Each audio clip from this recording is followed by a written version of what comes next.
मैंने एक छोटी सी स्क्रिप्ट लिखी है जो डेली हमारे सिस्टम का हेल्थ मॉनिटर करेगा और उसका एक प्रॉपर लिस्ट बनाएगा टाइम और डेट के साथ में कब इसने मॉनिटरिंग की, जिससे हमें अपने सिस्टम के बारे में प्रॉपर आइडिया रहेगा कि सिस्टम कब क्रैश हुई या फिर सिस्टम में कुछ भी फटता है तो वो उसका एक लॉग बना के और स्टोर करता है। अगर आप भी क्लाउड कंप्यूटिंग या फिर डेवऑप्स इंजीनियर की फील्ड में जाना चाह रहे हो तो आपके लिए ये प्रोजेक्ट काफ़ी ज़्यादा इंपॉर्टेंट हो सकता है। इस वीडियो में मैं आपको पूरा का पूरा कोड लिख के दिखाऊंगा और बताऊंगा कि ये मैंने कैसे बनाया है और एक एक कोड को समझाऊंगा ताकि आप लोगों को ज़्यादा कॉम्प्लेक्स ना लगे। बहुत बेसिक सा कोड है पर बहुत ज़्यादा इंपॉर्टेंट है अगर आप सर्वर वगैरह पे काम करते हो तो। चलिए देखते हैं कि कैसे मैंने बनाया है। तो सबसे पहले मैंने एक फ़ोल्डर क्रिएट किया। फ़ोल्डर मैंने डेस्कटॉप पे क्रिएट किया हुआ है। फ़ोल्डर का नाम है प्रैक्टिस। मैंने प्रैक्टिस नाम का एक फ़ोल्डर क्रिएट किया क्योंकि मैं प्रैक्टिस करा रहा हूँ, इसलिए मैंने फ़ोल्डर का नाम प्रैक्टिस दिया। आपको जो मर्जी है नाम दे सकते हो। उसके बाद यहाँ पे मैंने 2 फाइल बनाए। एक फ़ाइल का नाम रखा main.sh और एक फ़ाइल का नाम रखा history.log। यहाँ पे हम जो भी हिस्ट्री है, जो भी उसका लॉग बनता है उसको सेव करेंगे और ये हमारा स्क्रिप्ट है, ये वो सारी चीज़ें हेल्थ वगैरह को मॉनिटर करेगा। तो सबसे पहले चलिए चलते हैं मेन स्क्रिप्ट में और देखते हैं कि हमने क्या लिखा है उसमें। तो हम लिखेंगे नैनो और main.sh। तो यहाँ पे हमने अपना नैनो एडिटर में ओपन कर लिया है। अब यहाँ पे देखते हैं कि काफ़ी बड़ा सा कोड देखने को मिल रहा होगा। यहाँ पे मैं आपको हर लाइन एक्सप्लेन करूँगा कि क्यों यूज हुआ है। तो सबसे पहले लाइन के बारे में तो आपको ऑफकोर्स पता ही होगा। ये यूज़ होता है, हम लोग टर्मिनल को ये बताते हैं कि ये जो स्क्रिप्ट है ये बैश में रन होगा, इसके लिए हम लोग यूज करते हैं फर्स्ट लाइन को। और उसके बाद हम लोगों ने क्या किया है, क्रिएट किया है वेरिएबल को क्रिएट किया है और उसमें एक पाथ स्टोर किया है।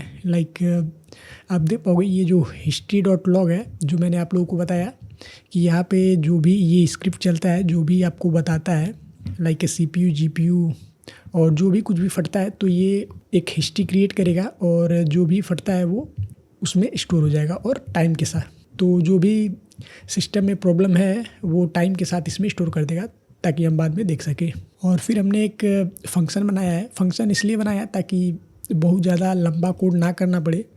बिल्कुल सिंपल सा हमने एक फंक्शन बनाया है और फंक्शन बना के हमने यहाँ पे सबसे पहले तो डेट डाल दिया है ताकि पता रहे कि मॉनिटरिंग कब हुई डेट वगैरह के साथ में। और फिर हमने क्या किया है, ये जो डेट हमने बनाया है इसको हिस्ट्री में इसको लॉग फाइल में स्टोर करा दिया है, यानी कि लॉग फाइल का ये पाथ है, आप देख पाओगे। तो हिस्ट्री वाले में हमने स्टोर करा दिया है और फिर एक बार हम लोगों ने इसको प्रिंट भी करा दिया है ताकि वहाँ लाइव हम लोगों को प्रिंटिंग भी देखने को मिले और स्टोर भी हो जाए, दोनों काम साथ साथ हो। और फिर हमने सेकंड क्या किया है, सेकंड में हम लोगों ने एंगिंग्स को चेक किया है, यानी कि जो हमारा सर्वर है, सबसे पहले तो यही चेक करेंगे कि हमारा जो सर्वर है वो रनिंग है, एक्टिव है या फिर नहीं। तो सबसे पहले हम लोगों ने लिखा है system CTL और उसके बाद स्पेस दिया है, फिर इज एक्टिव और फिर क्यूट एंगिंग्स। इसका मतलब ये होता है कि सबसे पहले तो चेक करो क्या जो हमारा एंगिंग्स है ये एक्टिव है। अगर एक्टिव है तो ठीक है, उसको क्यूट कर दो, चेक करके और उसमें से बाहर आ जाओ। और फिर आप लोगों को क्या करना है, यहाँ पे हमने एक कंडीशन रखा है। कंडीशन क्या है, ये डॉलर और क्वेश्चन मार्क का मतलब यहाँ पे होता है कि अगर जो कोड है उसमें जैसे एग्जिट 0 होता है, एग्जिट 1 होता है, मतलब अगर कोई आपने कोड लिखा और वहाँ पे एरर आया तो एरर आता है, इसका मतलब एरर 1 से लेके और काफ़ी ज़्यादा पॉइंट हो जाता है। अगर एरर आया तो एरर में यहाँ जो एग्जिट 1 है वो हम दे देते हैं और अगर एरर नहीं आया इट मीन 0 है। तो ये बेसिकली ऐसे काम करता है। अगर आप अपने टर्मिनल पे कोई कोड लिखते हो तो उसका एक हिस्ट्री क्रिएट हो जाता है, वो कोड प्रॉपर चला या फिर नहीं चला। अगर चला प्रॉपर, कुछ भी उसमें फटा नहीं, तो वो 0 रहता है बाय डिफ़ॉल्ट। और अगर कुछ भी उसमें प्रॉब्लम आती है तो वो 1 या फिर कुछ भी नंबर हो सकता है। नंबर काफ़ी सारे अलग अलग होते हैं पर इसके बारे में हम ज़्यादा डीप में नहीं जाएंगे। इसको बेसिकली ऐसे समझते हैं कि अगर हमारा कोड प्रॉपरली चलता है तो 0 होता है और अगर कोड में कुछ भी फटा यानी कुछ भी गलती हुई तो 1 या फिर कुछ भी हो सकता है। तो यहाँ पे मैंने क्या किया है, यहाँ पे हमने लगाया है डॉलर और फिर क्वेश्चन मार्क और यहाँ पे हमने लिखा है नॉट इक्वल टू और फिर 0 का मतलब अगर जो हमने कोड चलाया ये ऊपर एंगिंग्स का, अगर ये कोड 0 नहीं हुआ यानी इसमें कुछ फटा, अगर ये कुछ फटा तो क्या करो, लॉग मैसेज यानी फंक्शन में इसको चला दो, किसको चला दो, क्रिटिकल एंगिंग्स इज डेड, यानी कि यहाँ पे तुम क्या करो, यहाँ पे तुम इसको प्रिंट करो और एग्जिट 1 लिखो और फिर बाहर आ जाओ, यानी एग्जिट में 1 दे दो। तो चलिए एक बार इसको लाइव देखते हैं। लाइक मैं यहाँ पे लिखता हूँ सिस्टम CTL और उसके बाद स्टेटस एंगिंग्स और एंटर करता हूँ। तो अभी आप देख पाओगे हमारा जो है कि एंगिंग्स रनिंग में है और यहाँ पे अगर हम डॉलर और इसको करते हैं तो ये वाला लाइन कुछ ऐसे काम करता है। और अब बात करते हैं हम अपने थर्ड लाइन की। तो यहाँ पे हमने चेक किया है CPU को, लाइक जो प्रोसेसर है आपके सर्वर का वो कितना यूज हो रहा है। तो इसके लिए हमने क्या किया है, सबसे पहले हम एक वेरिएबल बनाते हैं और इसी वेरिएबल के अंदर हम वो जो भी आउटपुट है उसको प्रिंट कराते हैं। इसके लिए हम लोग इसी वेरिएबल के अंदर हम लोग क्या करते हैं, पूरे के पूरे डाटा को स्टोर कराते हैं। लाइक इसका जो भी आउटपुट आएगा वो यहाँ पे CPU यूसेज वाले वेरिएबल में स्टोर हो जाएगा। तो इसके लिए हम लोगों ने यहाँ पे डॉलर का यूज किया है। और फिर हम लोग CPU चेक करने के लिए क्या यूज़ करते हैं, टॉप कमांड का यूज़ करते हैं। और यहाँ पे मैंने -BN यूज किया है ताकि जो टॉप कमांड है वो सिर्फ एक बार चले। लाइक हमको Ctrl+C तो करना नहीं है, क्योंकि Ctrl+C ये हम लोग स्क्रिप्ट ऑटोमेटिकली कर रहे हैं, यानी ये वहाँ पे हम लोग Ctrl+C तो जाके दबाएंगे नहीं, इसलिए हमने -B और N1 लिख दिया है ताकि एक ही बार बस चले। और फिर हमने ग्रैब किया है, चूँकि यहाँ पे हम टॉप का यूज करते हैं तो काफ़ी सारे लाइन और बहुत सारे ऐसे भी रो और कॉलम होते हैं जिनका हमको यूज में नहीं लेना होता, हमें सिर्फ CPU का चाहिए। तो हमने CPU लिया है और AWK लिखा है। AWK एक मैथमेटिक के लिए यूज होता है लिनक्स में, अगर आपको नहीं पता है तो। इसका यूज करते हैं हम लोग एडिशन या फिर सब्ट्रैक्शन, मल्टीप्लिकेशन, काफ़ी सारे मैथ के काम के लिए हम लोग AWK का यूज करते हैं। तो यहाँ पे मैंने क्या किया है, प्रिंट किया है और F लिखा है, यानी यहाँ पे मैंने, चूँकि यहाँ पे कुछ डेसिमल नंबर भी आ सकते हैं, इसलिए मैंने, लिनक्स क्या करता है, लिनक्स डेसिमल नंबर को ऐसे डायरेक्ट नहीं जान पाता, मतलब थोड़ा सा कमज़ोर होता है। तो इसके लिए हम लोग बताते हैं कि इसमें डेसिमल नंबर भी हो सकता है। हालांकि डेसिमल नंबर मैंने 0 रखा है, यानी डेसिमल नंबर को ये कैलकुलेट नहीं करेगा, डेसिमल के बाद के जो भी डिजिट है उसको रिमूव कर देगा। तो बाकी ये लिखना काफ़ी ज़रूरी है, क्योंकि अगर आप ये नहीं लिखते हो तो ये इंटीजर वाला एरर दे देगा। या बाकी हमने यहाँ पे $2 लिखा है। $2 का मतलब होता है कॉलम 1, कॉलम 2, कॉलम 3, ऐसे कुछ देखते हैं हम लोग। तो चलिए एक बार हम लोग देखते हैं टॉप कमांड का यूज करके और फिर एक एक चीज़ें क्लियर करते हैं।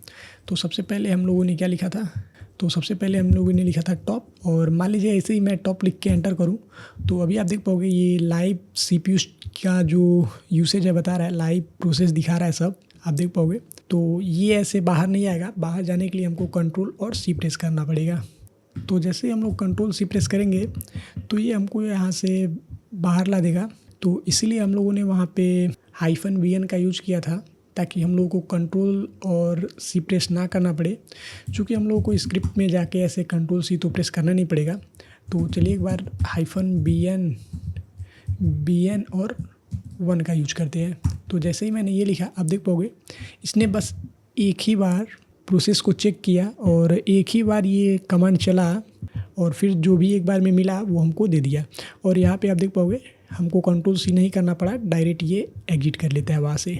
तो उसके बाद हम लोगों ने क्या बताया कि यहाँ पे हमको सिर्फ और सिर्फ CPU चाहिए, तो हमने वहाँ पे ग्रैब का यूज किया। ग्रैब का यूज करते हैं हम लोग सर्च करने के लिए, तो हमने सिर्फ इस CPU को सर्च किया। और लिनक्स में कॉलम जो है वो स्पेस के बेसिस पे डिसाइड होता है, यानी कि अगर यहाँ पे स्पेस है तो इस साइड का कॉलम फर्स्ट है और स्पेस के बाद वाला कॉलम सेकंड है।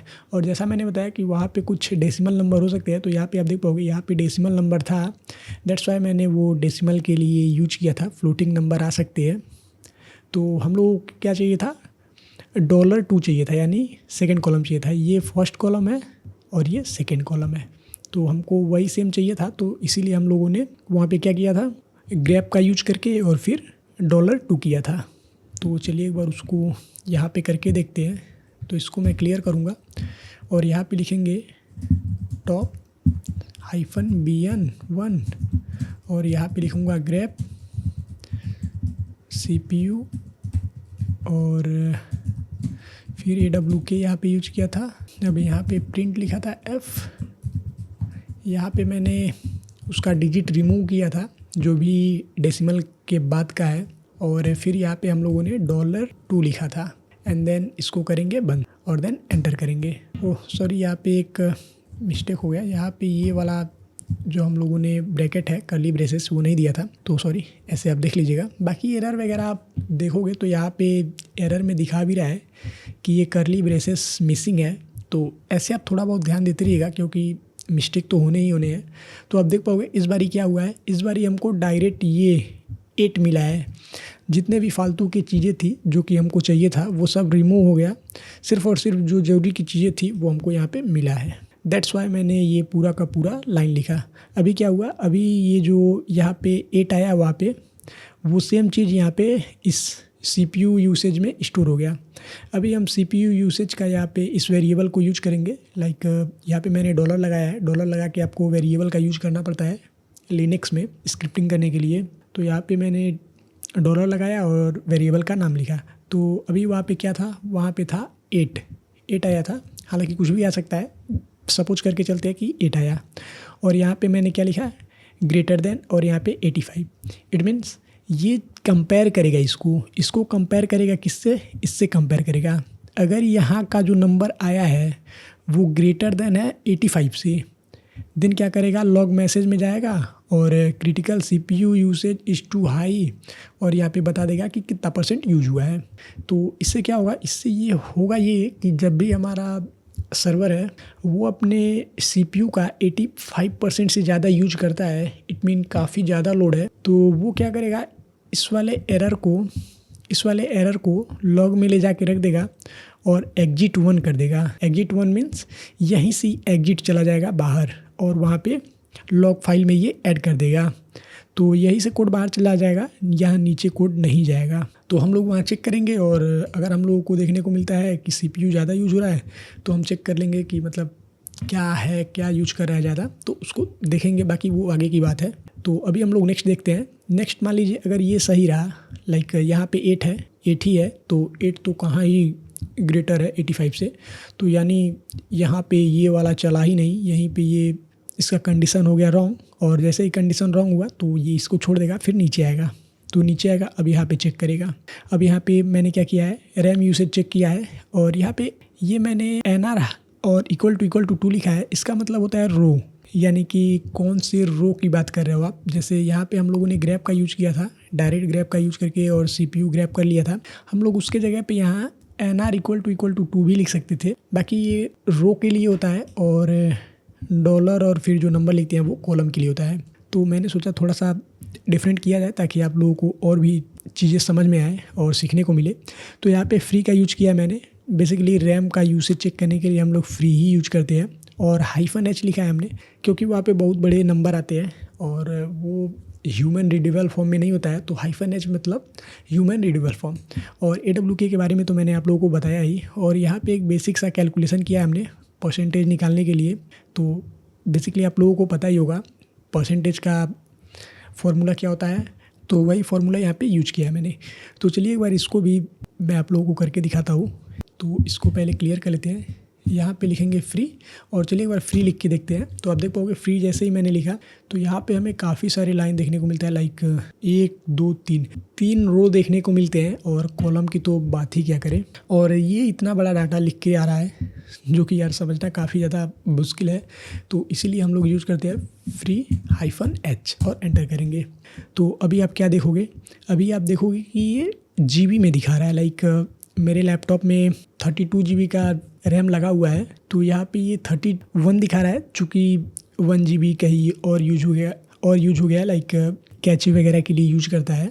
तो कुछ ऐसे यहाँ पे 31 दिखा रहा है, और ये स्वैप का दिखा रहा है, जो कि हम लोगों को इसकी ज़रूरत तो है नहीं, हम लोगों को सिर्फ ये वाला चाहिए। तो इसीलिए मैंने वहाँ पे NR इक्वल टू 2 किया था ताकि हम लोगों को रो नंबर 2 मिल जाए। आप ग्रैब का भी यूज कर सकते थे, ग्रैब मेम लिखते अगर आप तो आ जाता, बाकी मैंने सोचा कि एक आध पॉइंट और आप लोगों को समझ आए। और मैंने क्या किया था, परसेंटेज निकालने के लिए क्या किया था, $3, इट मीन्स इस वाले रो से डिवाइड कर दूँ।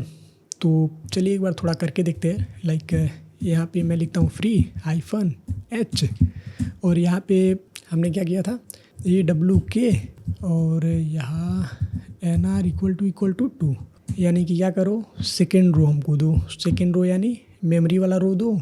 और यहाँ पे printf किया था और यहाँ पे भी कुछ डेसिमल आ सकता है, इसलिए मैंने इसका यूज कर दिया। और अभी हम लोग को क्या करना है, अभी हम लोग को कॉलम 3 यानी इस वाले कॉलम को, तो यहाँ पे क्या लिखेंगे, डॉलर और फिर 3 को डिवाइड करना है। किससे डिवाइड करना है, $2 से, यानी यूज को हम लोग डिवाइड करेंगे टोटल से।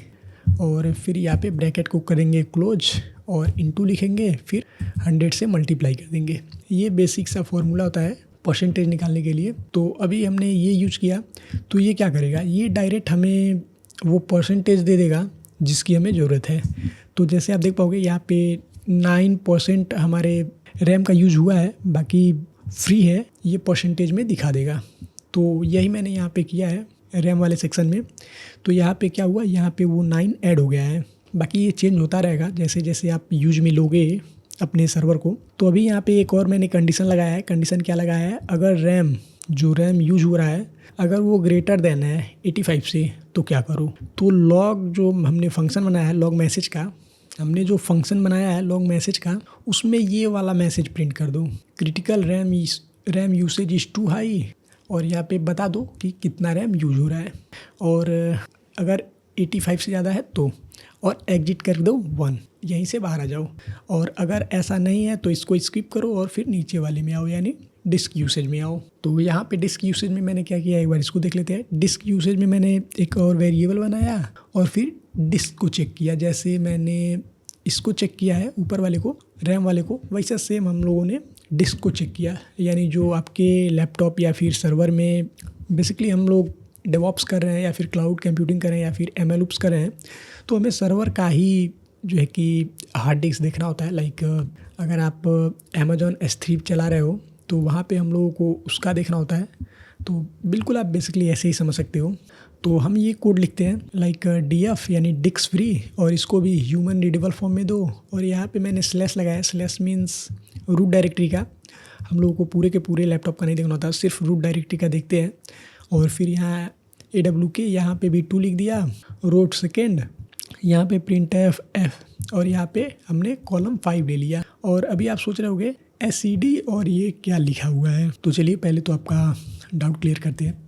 तो सबसे पहले हम लोगों ने लिखा है DF-H, एक मिनट इसको क्लियर करते हैं पहले।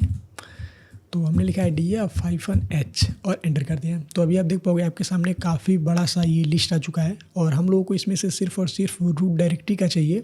तो अभी हम क्या करेंगे, रूट डायरेक्टरी का क्या है, यानी कि ये वाला हमको चाहिए। तो बहुत आसान है, हम लोग लिखेंगे DF-H और एक बार स्पेस करेंगे, इसको प्रेस करेंगे। तो अभी हमारे पास जो हमको चाहिए वो लाइन मिल चुका है, हालांकि एक और एक्स्ट्रा लाइन आ रहा है। तो इसको रिमूव करने के लिए फिर हम लोग थोड़ा सा और एक स्टेप आगे बढ़ेंगे, और यहाँ पे अब हम लोग लिखेंगे AWK और यहाँ पे NR इक्वल टू 2। और तो अभी हम लोगों को सिर्फ और सिर्फ इस वाली लाइन को देगा। अभी इस वाली लाइन से तो काम चलेगा नहीं, क्योंकि अभी हम लोगों को यूज भी चाहिए, मतलब तो यहाँ पे इसका डायरेक्ट यूज में परसेंटेज ही मिल जा रहा है। तो यहाँ पे हम लोगों को कोई मैथमेटिकल काम तो करना नहीं है, बिल्कुल सिंपल कॉलम 5 को हमको प्रिंट करना है, 1 2 3 4 5। तो यहाँ पे हम क्या करेंगे, लिखेंगे डॉलर और फिर 5। अभी ये तो हम लोगों ने कर दिया, यहाँ पे हम सबसे पहले ये ब्रैकेट लगाएंगे और ब्रैकेट के अंदर लिखते हैं printf, और यहाँ पे ये तो करना ही पड़ेगा क्योंकि ये भी डेसिमल में आ सकता है। और फिर हम लोगों को $5 चाहिए, तो 5 लिख दिया। तो अभी आप सोच रहे होंगे कि बस यही तो कोड हो तो गया, लेकिन प्रॉब्लम यहाँ है कि यहाँ पे जो ये यूज़ दिखा रहा है इसके साथ में आपको एक परसेंटेज का साइन देखने को मिल रहा है। तो परसेंटेज का साइन अगर आ गया तो फिर तो ये न्यूमेरिक वैल्यू रहा नहीं, समझो आप इस बात को। तो हम इसको हटाएंगे तभी तो हम आगे कंपेयर कर पाएंगे, क्योंकि हम लोगों को इसमें कंडीशन लगा के चेक भी तो करना है कि हमको 85 या किससे ज़्यादा होगा। तो अभी वो परसेंटेज लगा है, फिर तो ये न्यूमेरिक में होगा ही नहीं। तो इसके लिए हम लोग यूज़ करते हैं सेड, और फिर यहाँ पे हम लोग क्या करते हैं, एक स्लैश लगाते हैं और इसके अंदर परसेंटेज जो भी हमको रिमूव करना है वो देते हैं, और फिर इसको लगाते हैं। हम लोग इसको बेसिकली रिप्लेस करने के लिए यूज करते हैं, पर अगर कुछ भी नहीं लिखा तो जाहिर सी बात है वो क्या ही रिप्लेस होगा। और फिर यहाँ पे कॉमा लगा के फिर एंटर करते हैं। तो अभी आप देख पाओगे वो रिमूव हो चुका है और डायरेक्ट हमको 12 देखने को मिला है। तो वही काम हम लोगों ने यहाँ पे भी किया है, यहाँ पे भी हमने वही सेम काम किया है। तो ये क्या हुआ, वो जो आपको वहाँ पे आउटपुट देखने को मिला वो इस वाले वेरिएबल में आ गया। यहाँ पे हमने उस वेरिएबल को यूज किया है और ग्रेटर देन का साइन लगाया है और फिर 85 से कंपेयर कर दिया है। देन अगर ऐसा कुछ होता है, मतलब 85 से ज़्यादा यूज होता है, हालांकि यूज़ तो नहीं हुआ है, पर अगर होता है तो ये वाला मैसेज प्रिंट हो जाए, critical disk usage is too high, और फिर यहाँ पे वो प्रिंट करा दे कि कितना यूज हुआ है और एग्जिट 1 कर दे। फिर यहाँ पे इसको हमने क्लोज कर दिया है FI से। फिर हमने एक और चेक किया है, यहाँ पे हम लोगों ने लॉग हंटिंग किया है। लॉग हंटिंग मीन्स क्या होता है, मैं आप लोगों को थोड़ा सा बता देता हूँ। लॉग हंटिंग मीन्स होता है ये जो हमने लॉग फाइल क्रिएट किया है, ये जो history.log है जिसमें हम ये सारे डेटा को रखेंगे बाद में देखने के लिए। अगर मान लीजिए उसमें जो हमने history.log फाइल बनाई है उसमें अगर कोई एरर नाम का अगर उसमें कोई एरर नाम का वर्ड मिलता है, यानी कि कोड बीच में कहीं फटा या फिर कोई भी प्रॉब्लम आई जिसके वजह से वो बीच में कहीं पे एरर नोट कर लेता है, तो हम उस एरर को सबसे पहले फाइंड करते हैं। तो इसके लिए हम लोग क्या लिखते हैं, इफ़ ग्रेप करते हैं, और यहाँ पे आई का मतलब होता है कि कैपिटल लेटर भी हो सकता है, स्मॉल लेटर भी होता है, यानी मतलब केस सेंसिटिव नहीं होना चाहिए। या स्मॉल लेटर में एरर लिखा हुआ है या फिर कैपिटल लेटर में एरर लिखा हुआ है, दोनों कंडीशन में आपको एरर चेक करनी है। चेक कहाँ करनी है, तो लॉग फाइल के अंदर। लॉग फाइल में हम लोगों ने क्या ऐड किया था, history.log को, तो यानी history.log को चेक करना है। अगर ऐसा कुछ होता है तो ये वाला मैसेज प्रिंट करा दो, critical error found in log message, और फिर एग्जिट 1 करके बाहर आ जाओ। तो ये हम लोग इसलिए चेक करते हैं, ये बेसिकली इसलिए चेक होता है ताकि हम लोगों को एक एक्स्ट्रा लेयर ऑफ प्रोटेक्शन मिले एरर वगैरह को देखने के लिए। और अगर इनमें से ये कुछ भी नहीं चलता, लाइक ना ये चलता है, ये अगर सही रहता है, सब कुछ सही रहता है, सब कुछ अगर सही चलता है, तो हम लोगों को लास्ट फाइनल मैसेज प्रिंट कराना होता है। लाइक हम लोगों ने फिर से एक बार फंक्शन को कॉल किया और यहाँ पे लिख दिया स्टेटस ओके, और एग्जिट में 0 यानी अभी कोई प्रॉब्लम नहीं है, सब कुछ मस्त स्मूथ चल रहा है। तो ये क्या करेगा, ये टाइम डेट दिखा देगा और यहाँ पे इसमें ऐड कर देगा, यानी हिस्ट्री में रिकॉर्ड कर लेगा। ये वाला साइन यूज होता है ताकि मतलब ये जो डेटा है वो इसके अंदर आ जाए, और बाकी ये जो डॉलर है इसका मतलब होता है कि सिर्फ और सिर्फ एक जो आर्गूमेंट पास हुआ है उसी को ऐड करे। आप यहाँ पे आर्गूमेंट 1, आर्गूमेंट 2, आर्गूमेंट 3 कितना भी आर्गूमेंट दे सकते हैं। यहाँ पे $1 का मतलब ये कतई नहीं हुआ कि ये कॉलम की बात कर रहा है, यहाँ पे ये आर्गूमेंट की बात होती है। लाइक आपने कितने आर्गूमेंट पास किए, यानी कि आप कई आर्गूमेंट पास कर सकते थे। लाइक यहाँ पे हमने लॉग में क्या किया, क्रिटिकल CPU का ये वाला पास किया था। हम यहाँ पे चाहे तो एक और पास कर सकते थे, तो एक ही मैसेज की ज़रूरत थी, इसीलिए हम लोगों ने एक ही लिखा, $1 कर दिया। सेम वही काम यहाँ पे भी किया। अभी ये जो हम लोग डेट निकालना है, ये कैसे निकालना है ये देख लेते हैं।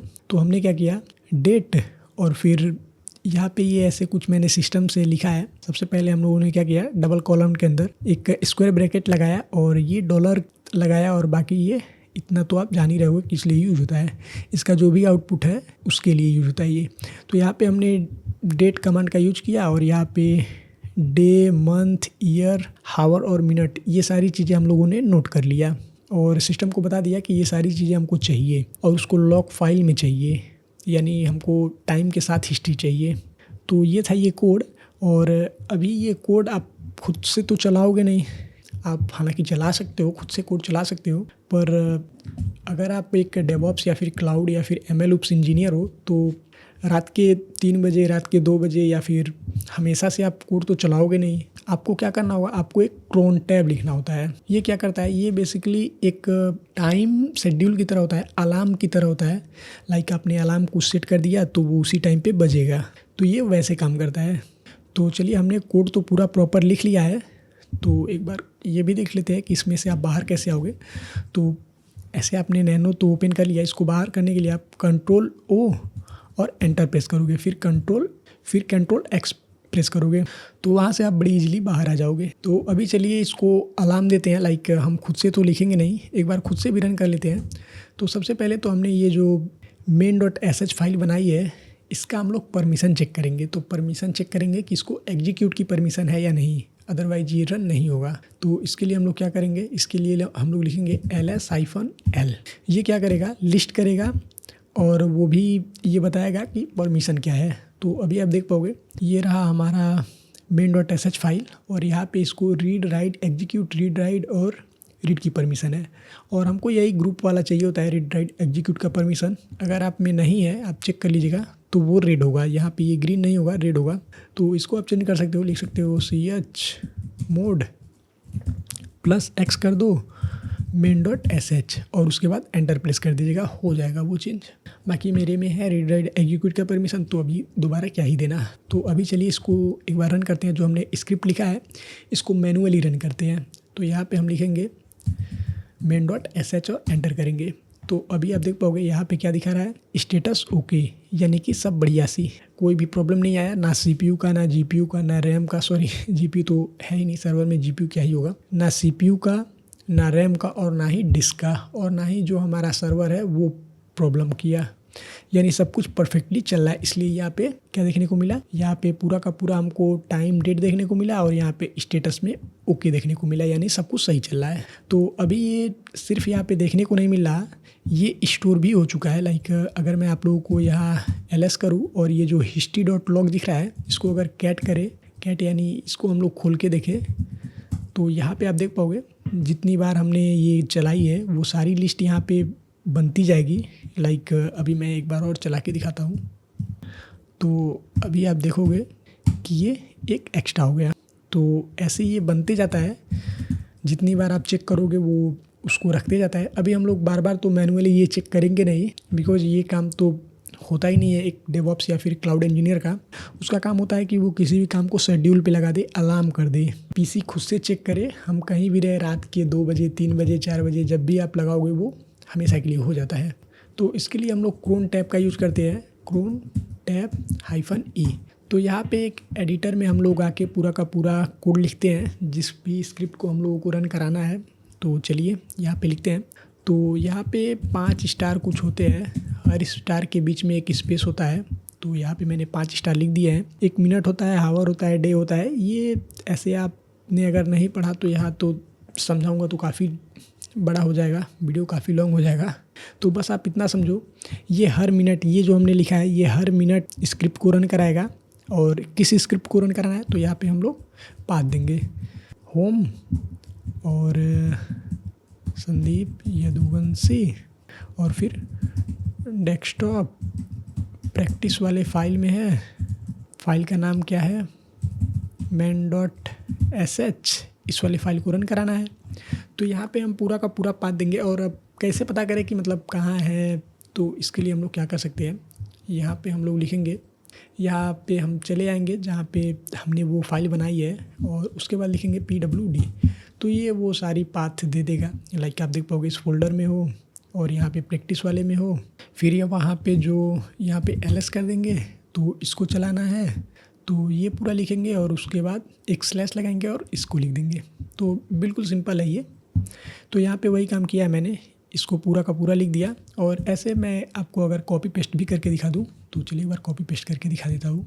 लाइक इसको मैं करूँगा, यहाँ से मैं इसको करूँगा कॉपी, Ctrl+Shift+C और यहाँ पे आएंगे और फिर यहाँ Ctrl+Shift+V करेंगे, Ctrl+Shift। तो यहाँ पे मैंने पेस्ट कर दिया। अभी एक और स्लैश लगाएंगे अपनी ओर से और यहाँ पे जो फाइल का नाम था वो लिखेंगे file.main.sh। और आप चाहो तो उसको भी कॉपी कर सकते थे, यहाँ पे ls लिखेंगे और इसको कॉपी कर लेंगे। तो अभी तो फाइल का नाम काफ़ी ईजी है और मुझे याद था, दैट्स वाई मैंने यहाँ पे ये लिख दिया।